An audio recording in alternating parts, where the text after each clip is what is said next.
tossing and turning, even counting sheep.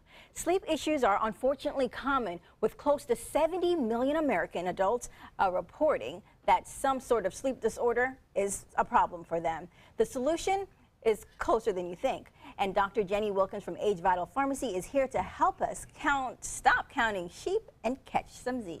Oh, I want to hear what you've got to say. Bring it on. We all need to sleep, because sleep equals, you know, no Buddha bellies. Oh, sleep clearly we have that problem. less aggravation, less irritability. You know, you see a lot of people that are moody because they're not getting sleep. Sleep deprivation is actually, you know, they use that in warfare.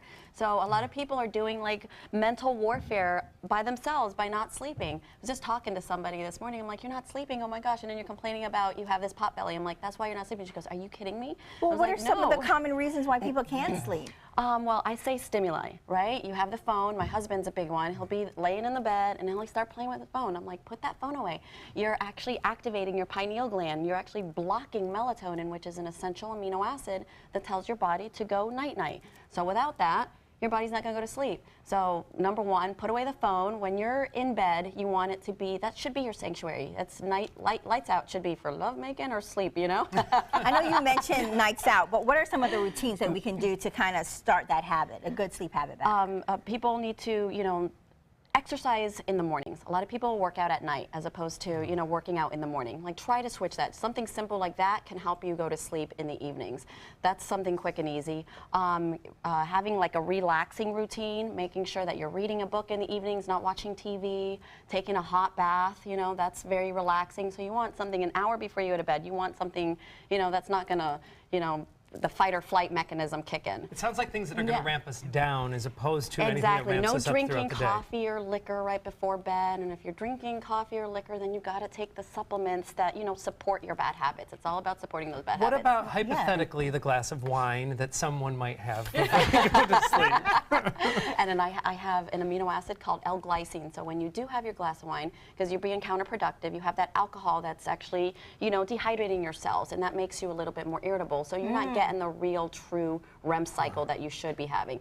Half a glass of wine, that's actually okay. But a lot of people, they can't stop at half a glass of wine, right? Okay. I'll tell them. That's when you take Dr. Jenny's supplements. All right, speaking of supplements, you brought some of them with us today. What should we be taking, or could we be taking? I formulated 2 supplements. One is called My GABA Dream. My GABA Dream is loaded with L-theanine, which is an amino acid that tells your body to just stop being so anxious. Okay, a lot of people get nervous, so L-theanine is very calming. And then I have my GABA amine in there. I have them in both products. GABA is one of those amino acids that help you produce those chemical pathways that lead into that melatonin rest cycle. And do we feel the effects of the GABA Dream? Absolutely. You absolutely feel it. You feel a lot more relaxed. You feel super calm.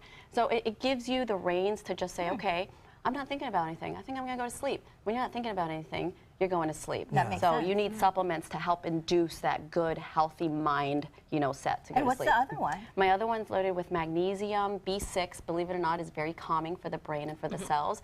But a lot of people are deficient in magnesium. A little simple magnesium right before bed, that's lights out too, and magnesium also helps you poo. But you take that right before you go to bed. A double benefit. Not in the middle of the night. So I have 2 separate different, you know, one's all amino acids and one's all nutrients. So both of those supplements, depending on the person, helps them to rest. I have some clients that take both of them together, 1 pill of each, and they're like, wow, I sleep so well. You know, and then for those that can't do the over-the-counter and I need to do a little bit more of investigating, I test them. It's like, let's do those neurotransmitter testing. It's a simple blood spot. And then from that test, I'm able to assess exactly which chemicals they're deficient in. Oh, wow. Some people come deficient in L-glycine. L-glycine is another amino acid. You know, we'll give that via prescription. Tastes like sugar, and they take that right before they go to bed. Lights out. They don't want to wake up. Wow. So rather than chase, you know, what you think it could be, that is probably the best way. The test is the best way to find out what you're missing. Exactly. Yeah, testing is always best. Don't guess. Yeah. All right. Well, you don't have to guess. You can actually visit Dr. Jenny at Age Vital Pharmacy. Her downtown facility is right off Lime, right? No, it's off of Orange and Main Street. Orange and Main Street. Or you can just go to her website, agevital.com. All right, we'll be right back.